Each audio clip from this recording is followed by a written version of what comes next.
guys, Unique Essentials here. For today's video, I'm going to be showing you all how to use old wooden blinds or wooden blinds that might have been thrown away or unwanted by a friend to decorate a large empty wall space.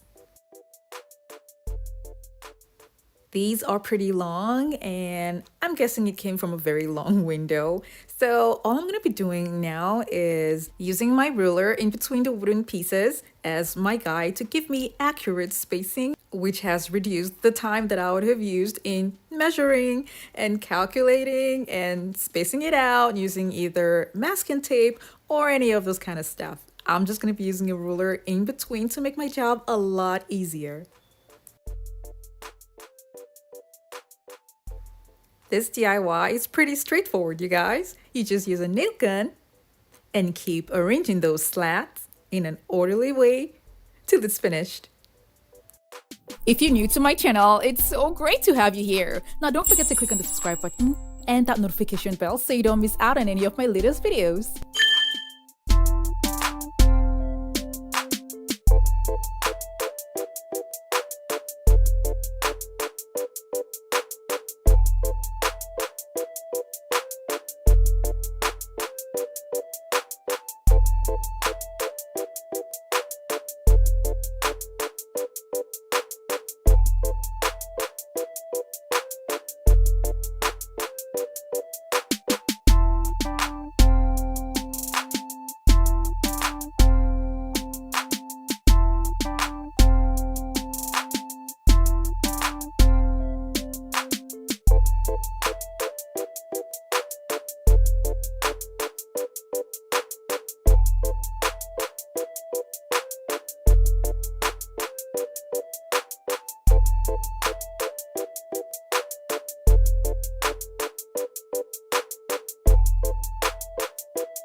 The wooden slats that I used was just for one window, but it did cover a reasonable part of the wall.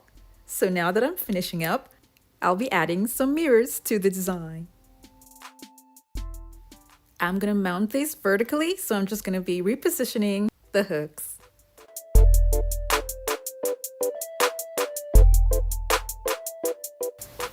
I'm gonna have 3 mirrors on the wall and some sort of shelving at the bottom.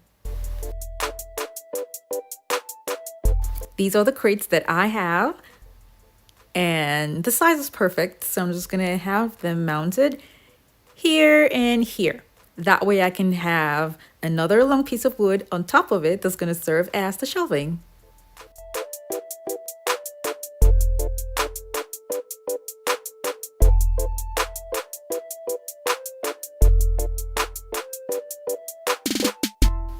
I'm using the holes that was for the string that was on the blind as my guide.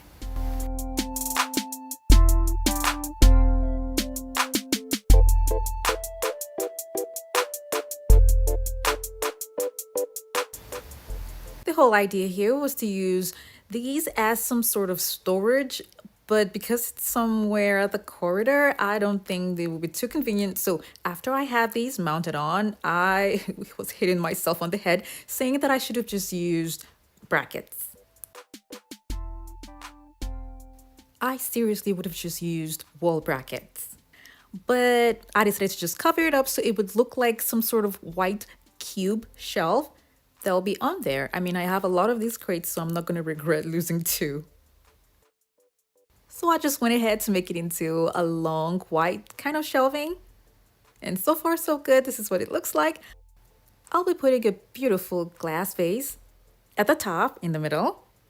And of course, I'm going to have to secure it so that in case anyone bumps into it, it won't fall. So I'll be holding the vase down with command strips.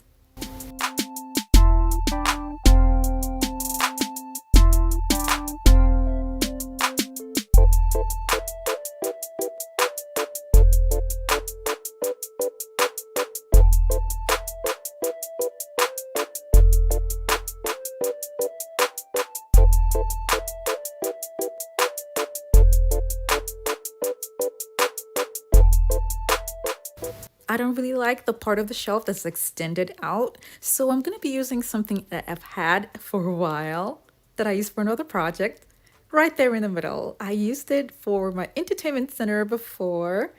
And if you want to see how I made this entertainment center, the full link for this video is going to be down in the description box below.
I'll be removing the screws that I had at the top and at the bottom to use something else to make it more flat. That way it's going to flush with the shelving that I already have on the wall.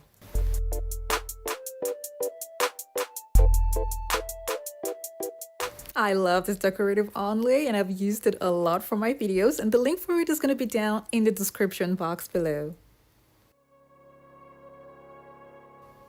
Here's the overall look of what this space now looks like after the wooden slats have been used on the wall.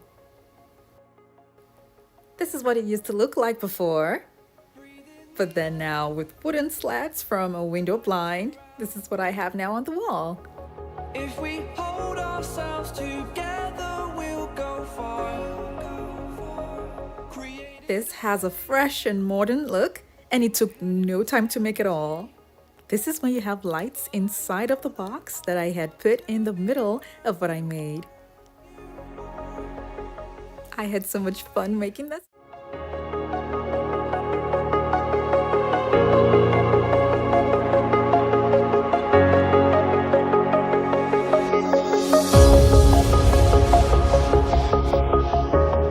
DIY wall ideas for a high-end look that is quick and easy to make. I'm going to be starting off with foam boards to create an awesome wall decor.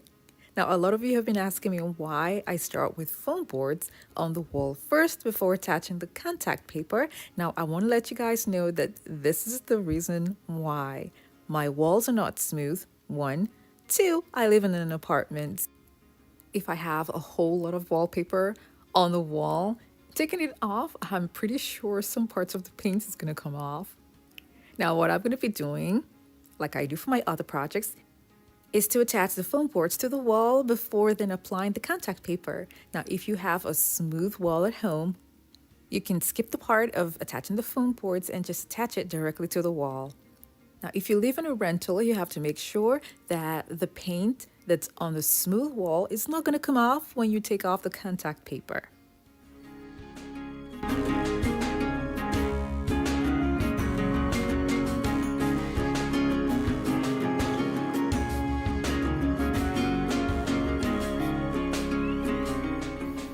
The foam boards can be attached to the wall using command strips or tack nails.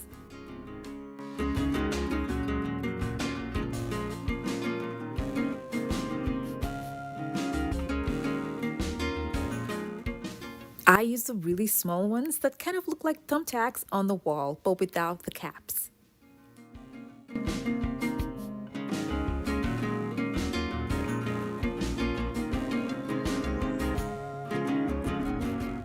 If you're new to my channel, it's so great to have you here. Now don't forget to click on the subscribe button and that notification bell so you don't miss out on any of my latest videos.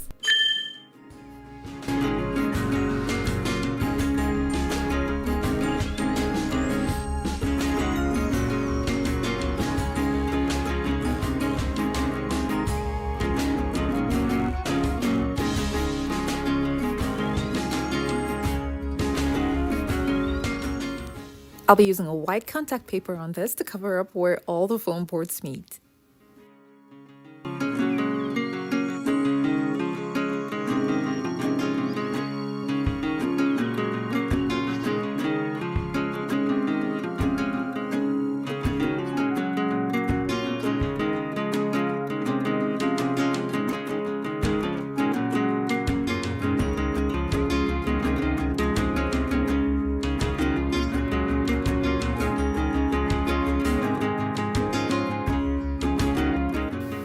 Now, the person who requested for this particular DIY had an issue with having consistency in the pattern. So I'm going to show you an idea on how to have that consistency throughout the pattern by cutting out the shape that you want on a foam board and then using it as your guide as you go along making the pattern. This square is 18 inches on all four sides, and then diagonally it's 25 inches. So because it's too much of a square, I'm going to reduce the diagonal length from 25 inches to 16 inches.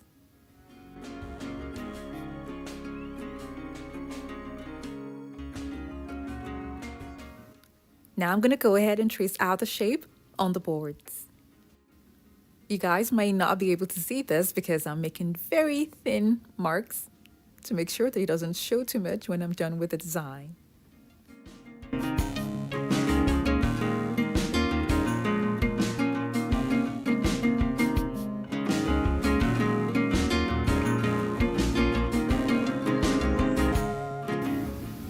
This is the tape that I'll be using for this project, and it's used for walls and for floors as well. The link for this is going to be down in the description box below. Now you can also have contact paper cut to the size that you want. I'm going to be measuring 2 inches in between and making marks on them to guide me on where to continue attaching the tapes.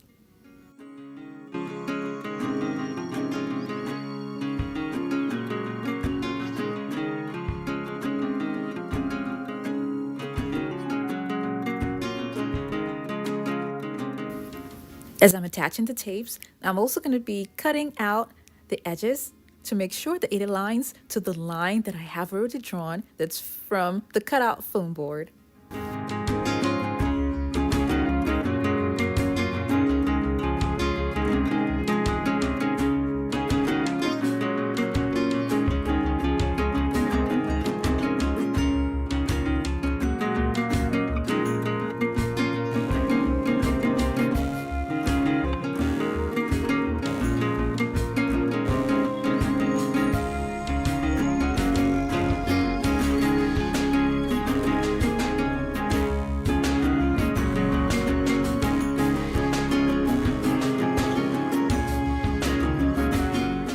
I'm using a sharp X-Acto knife to give me nice clean cuts.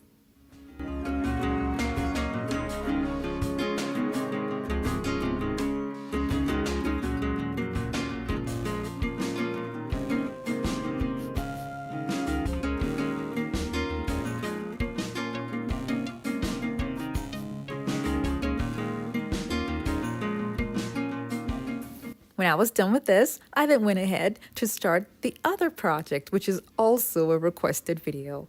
This is the space that I'm going to have it done, and all I did was to attach foam boards on the wall and then use duct tape to cover up where they're being attached together.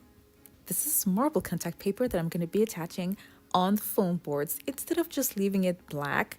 That's going to look exactly like the picture that was sent to me, but I prefer to use marble because it's going to give it a more sophisticated look. The gold pattern that's going to be on that wall will be made with foam board cutouts.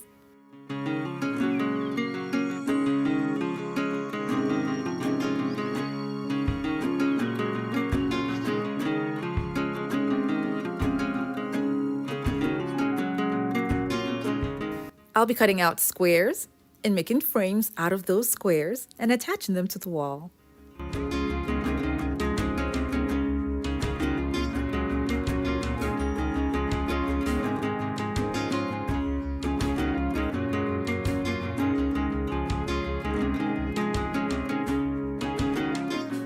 I also cut random pieces that I'll be using for the design as well.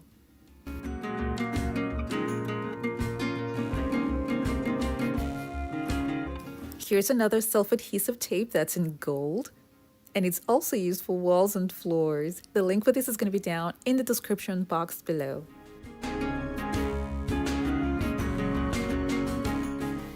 I'm also going to be using silver tape for this design as well, and the link is also going to be down in the description box below.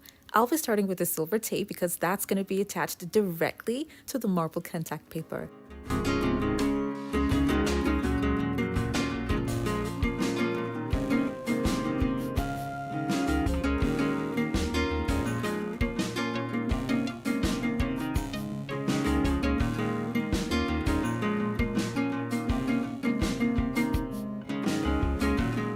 I glued 2 frames like this, and then after I'm done, I'm going to be gluing them to the marble contact paper.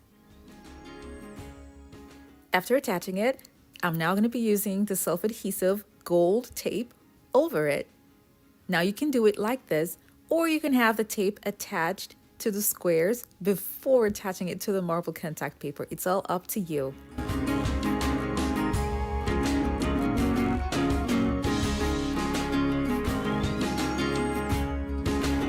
A lot of you might be wondering why I didn't just use tape directly on the wall. Now, I needed this design to have a lot of depth and contrast on the wall and not just staying flat. But the truth is, from afar, it's hard to tell.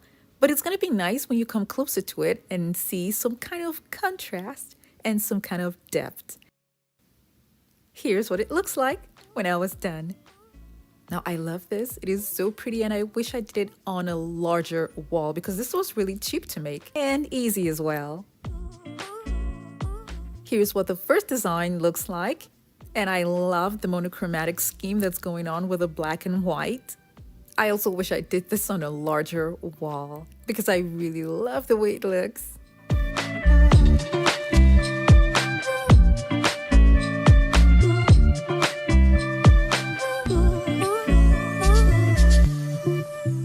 It took me about 5 hours to make both walls, and look at that. It has just transformed some bare empty walls that I had before into something much more luxurious looking.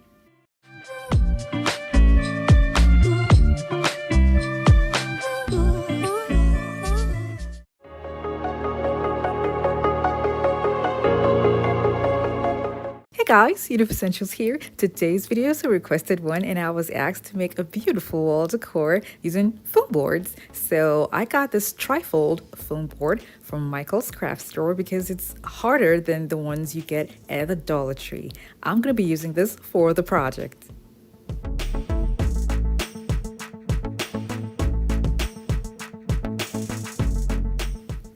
I'll be using just one of this trifold foam board for the project, and I'm going to be splitting the middle into 2, and I won't put the X-Acto knife right down to the bottom. This is the X-Acto knife that I'm going to be using, and it's really sharp, and for this project you're going to be needing a really sharp X-Acto knife to give you precise cuts. If you already have an X-Acto knife, you can just get extra blades from the store. The designs that I'm going to be drawing out will be 2 inches thick. If you're new to my channel, it's so great to have you here. Now don't forget to click on the subscribe button and that notification bell so you don't miss out on any of my latest videos.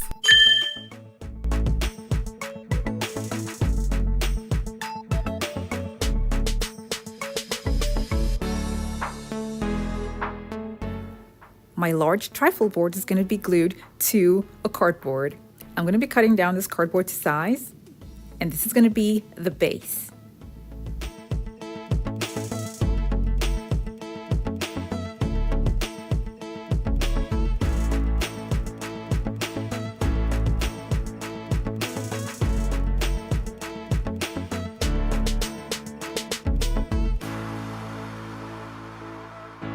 I'm going to start making my cuts on the first flap on the trifle board.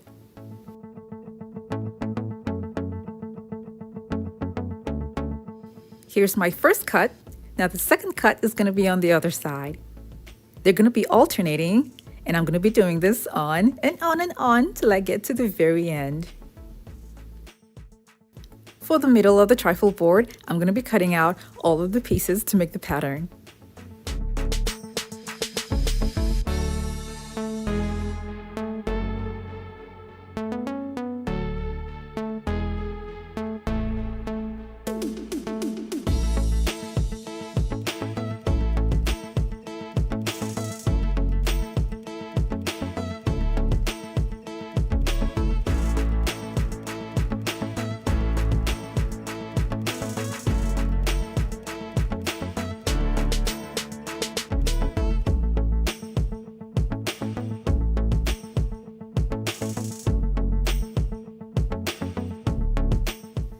Now back to the first flap. I'm just going to be lifting it up from where it was glued and making sure that it rests at an angle.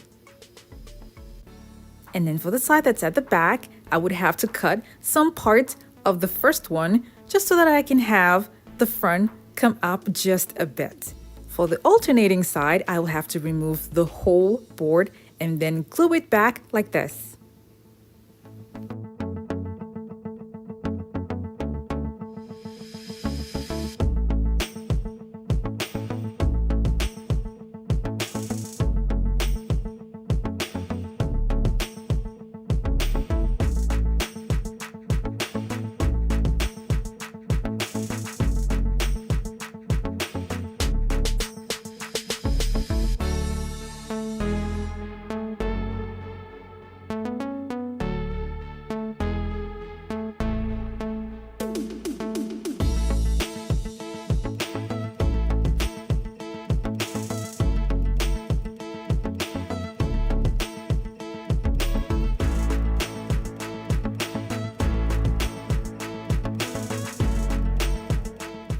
Like I said before, the middle part would have to have all its pieces out and then glued manually. But with the ones that are by the side, because I already attached it to the cardboard that's at the bottom, I'm just going to be making the cuts and opening it up so that it will maintain a uniform angle with the rest.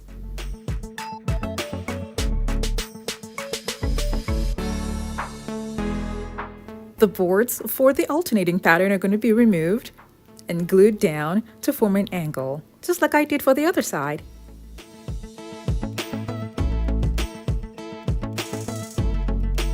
Now I know I'm supposed to follow the inspiration photo, but I want to make it a little bit more colorful. I'll be using a colored contact paper, this red contact paper, and it is going to be inside the pattern.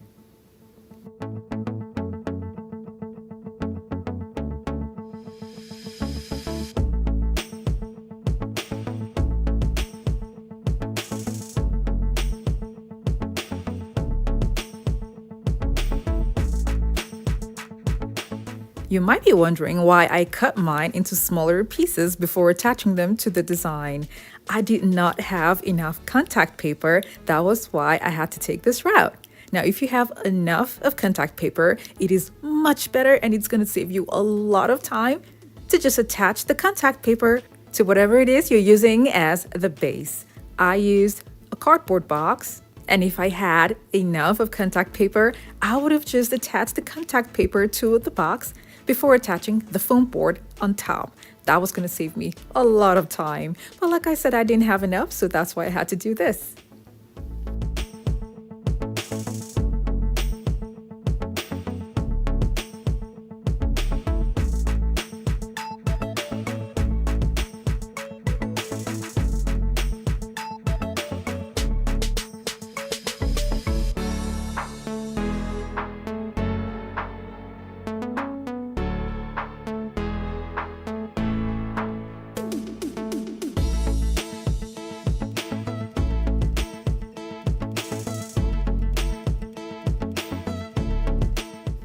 Now I'm going to be making a border for my pattern, and all I did was just cut a little piece of foam board and attached it to the sides.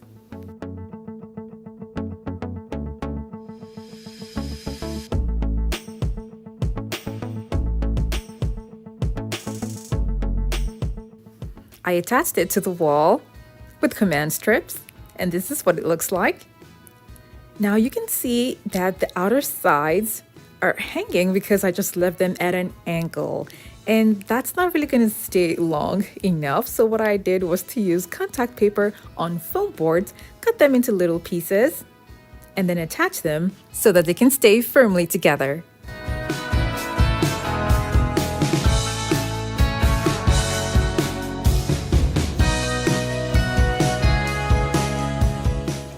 When I was done, I looked at it, and you won't really notice the difference, but I can assure you that it is much more stronger than leaving the flaps the way they were before.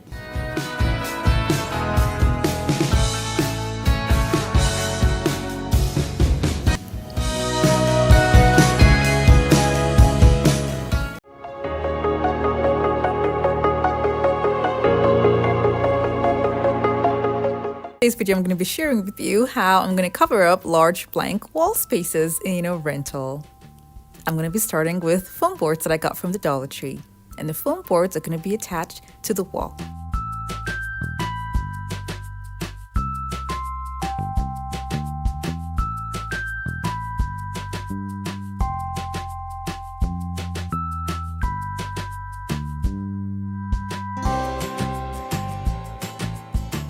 I'll be cutting down the foam board to size in order for me to cover up this part.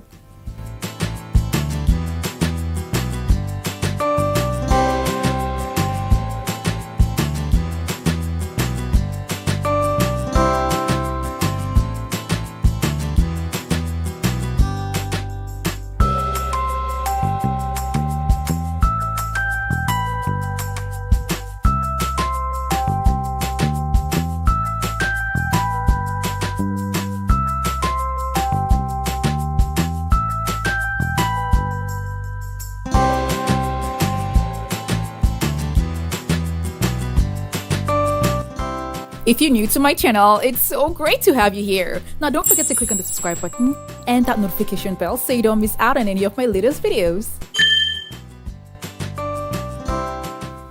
I'll be covering up the foam boards with marble contact paper that I got from Walmart. One covers 25 square feet, so I'll be using 2 rolls for this project.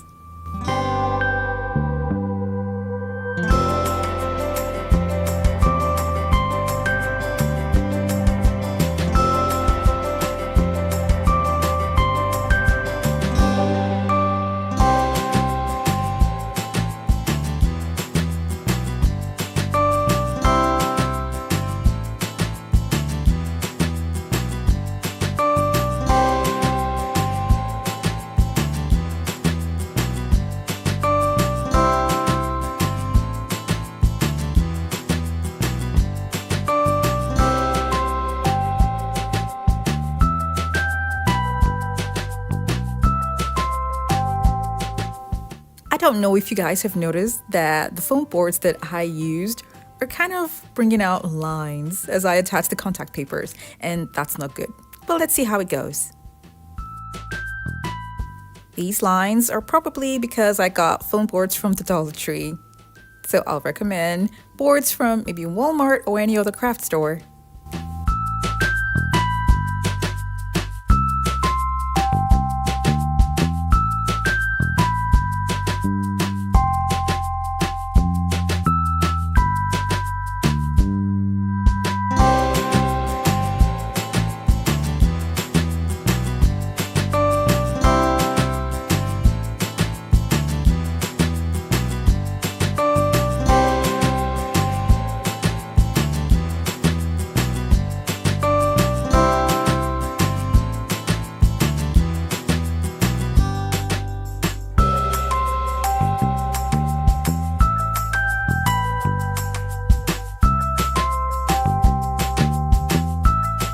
For the design that I want to make on the wall, I'll be using this gold contact paper that I got online, and I'll leave a link for this down in the description box below.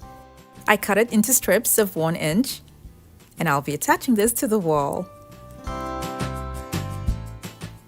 The design that I'm going to make on the wall will be 10 inches apart, and I'm going to be making a chevron design.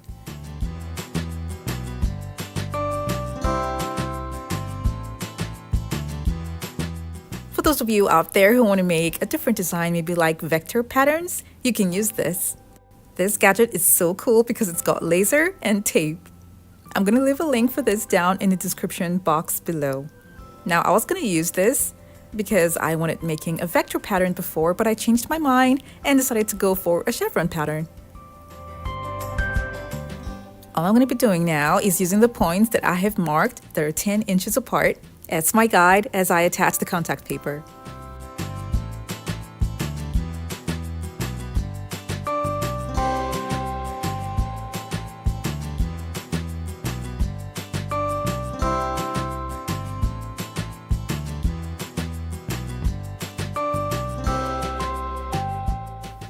This is what it looks like.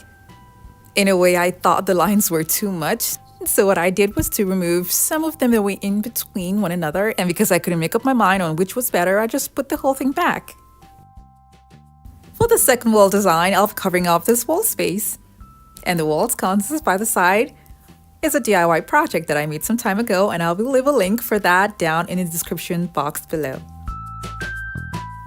I'll be using a wallpaper to cover up the space, and I'll be using the same technique that I used as the first method to cover up the walls first before attaching the wallpaper. I'm also going to be using paper plates from Party City, and I'll be attaching these paper plates to a foam board. And I use 2 foam boards that I attach together with tape before then gluing on the paper plates on it.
The space here won't be enough for this plate, so I'm going to add a little foam board there before attaching the plate.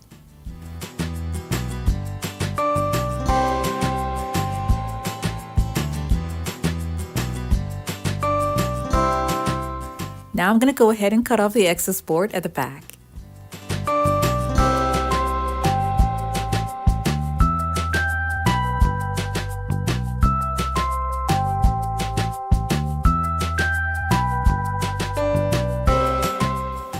I'll be using funnels for this lighting, and I've used funnels for a lot of my videos for lighting, and I will leave a link for them down in the description box below. I'm going to be removing the parts that I don't need anymore and cut it into 2.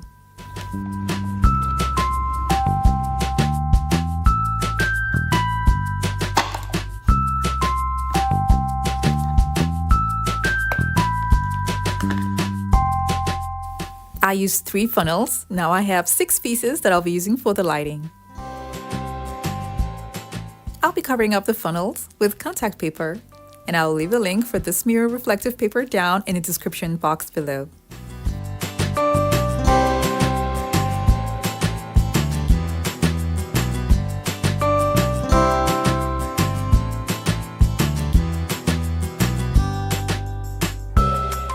After the light comes on, I wouldn't want it to come out at the bottom here, so I'm going to be covering that up with foam boards.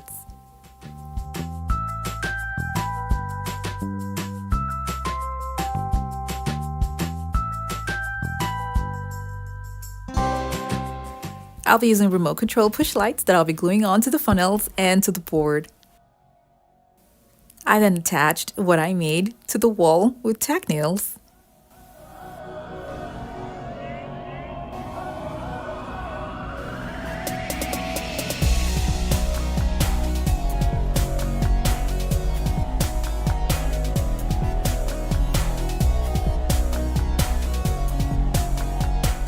I have gold and silver decor all around my home, so because of that, I made one wall in gold and another wall in silver. These are inexpensive coverings for large wall spaces, and I am so happy with the way they all turned out.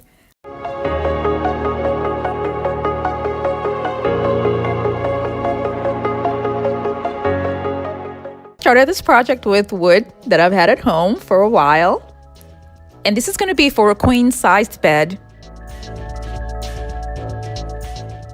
This is a leftover piece of 2 inches foam that I've had for a while. I'm going to keep that aside. And then I took trifle boards and used pieces and added them together using tape so that I can extend the height of the headboard that I want to use because the wood is not high enough. So I'm using the boards to extend it just a bit. I glue the cardboard to the wood, and then now I'm going to be gluing on the foam that I have on top of the cardboard that has been attached to the wood. I'm going to cut off the excess that's here, and I'm gluing these 2 pieces together with a hot glue gun. I'm going to need more foam to cover up the remaining parts for the headboard.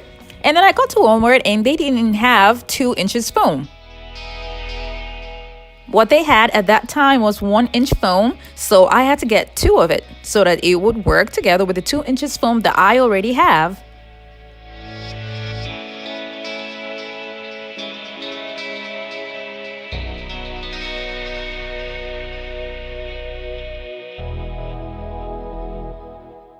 After I was done gluing everything together, I took a saw and then I lightly was cutting off the excess.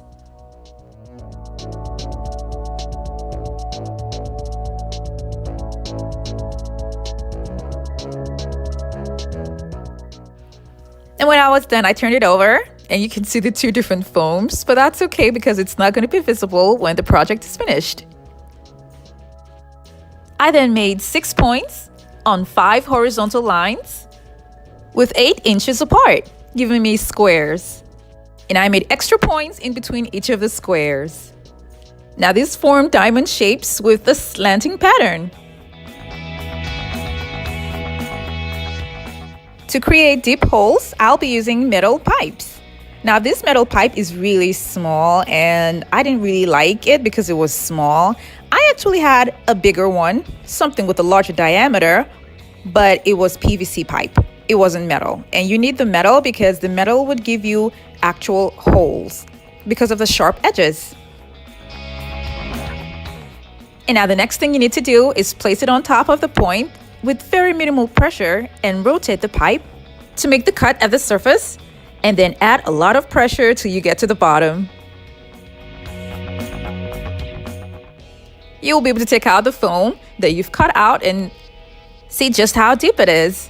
And a neat deep hole gives a better tufting effect.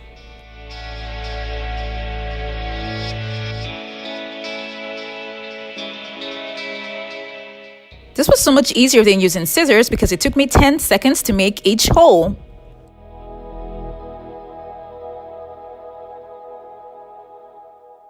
I made a hole in all of the points, and after that I took a 1/2 inch batting that was a leftover from another project and placed it on top of it and just used my fingers to make holes in them. The work of the batting is to make sure that you have smooth surfaces and to make sure that the material stays in place. After doing this, I glued on the batting to the foam. And guys, the batting is supposed to be glued on the foam before making the hole, so that's an error on my part. This is a white vinyl material that I got from Walmart that has a texture that's close to leather, and it's super affordable. It's $5 for a yard, and I got 3 yards. I placed it on top and used my fingers to determine where the hole is going to be. to make it easy for me.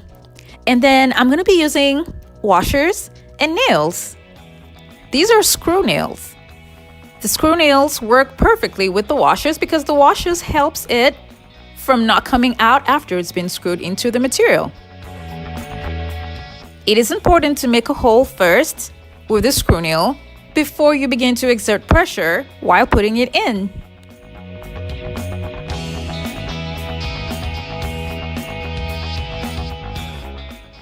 I'm doing this to avoid the material from twisting along with the nail.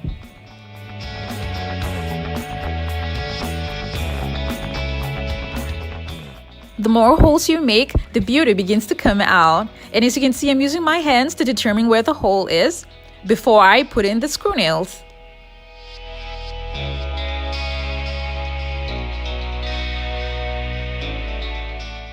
The tufts are going to look deep because of the thickness of the foam and the depth of the hole. But if you want your tuft to be more deeper, you're going to use a much thicker foam. After I was done, I started folding the sides. And then all I did for the top part was to overlap one material over the other and then tightly pull it to the back and then secure it with staple gun.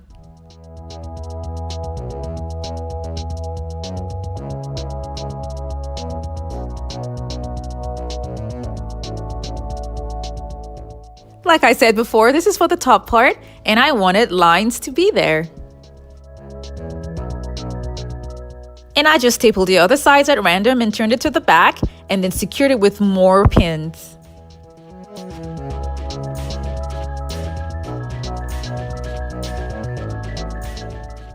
I would love to extend the headboard because the wood I'm using is not long enough, so I got canvas panels from Walmart and then cut them to the size that I would need for the edges.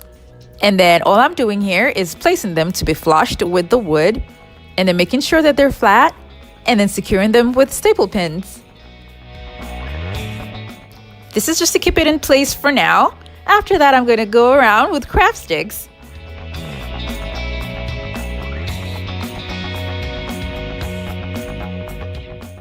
I would glue the craft sticks in such a way that it's going to hold the canvas panels together with the wood. And like I said before, I did not have a large board. That was going to make me have my tufted design in the middle with extra space at the sides. So you can skip the step altogether if you have a wider board. I turned it over and then I pushed down all of the pins.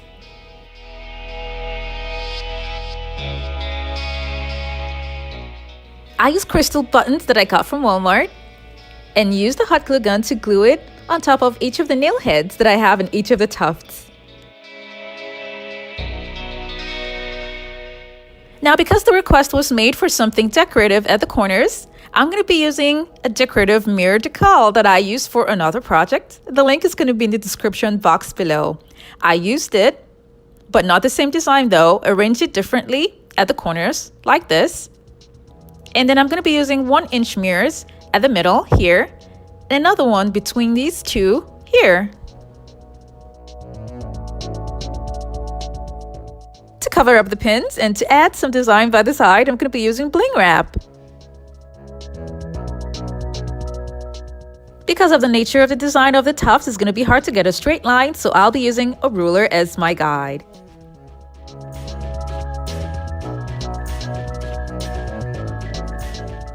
And then I use the hot glue gun to attach the bling wrap to the canvas panels.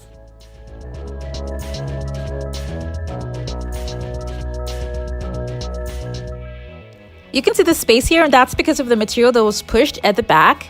But then I used a ruler to make sure that I have an accurate straight line. For this part here, I'm using a pair of scissors to carve out the shape to flow with the rest of the design. I got a foam board and divided it into two and glued it at the back because of the nails that were extending on the wood. This is because I used thin wood instead of a thick one because that's what I had at home and I wasn't ready to buy another wood. I'm using command strips that can take up to 16 pounds of weight. It's not that heavy, but I decided to just use that one anyway to mount it on the wall. And here's the finished look.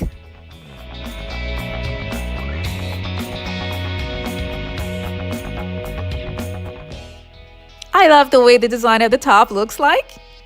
And I like to say that I am not a professional in any way. This is just a DIY project that I'm doing at home. And so to help out someone also who wanted a tufted white headboard with decorative edges. And hey, you can also put Christmas lights around it. I know she wanted this project before Christmas, so this is a good way to add lighting to the headboard and give it a more glamorous look for the holiday season.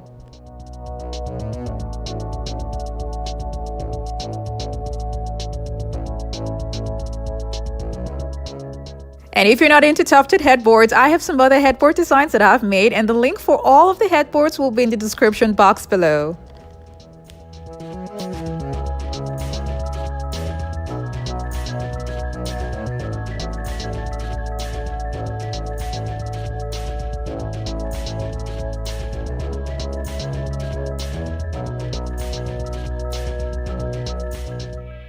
I love the way this white tufted headboard turned out.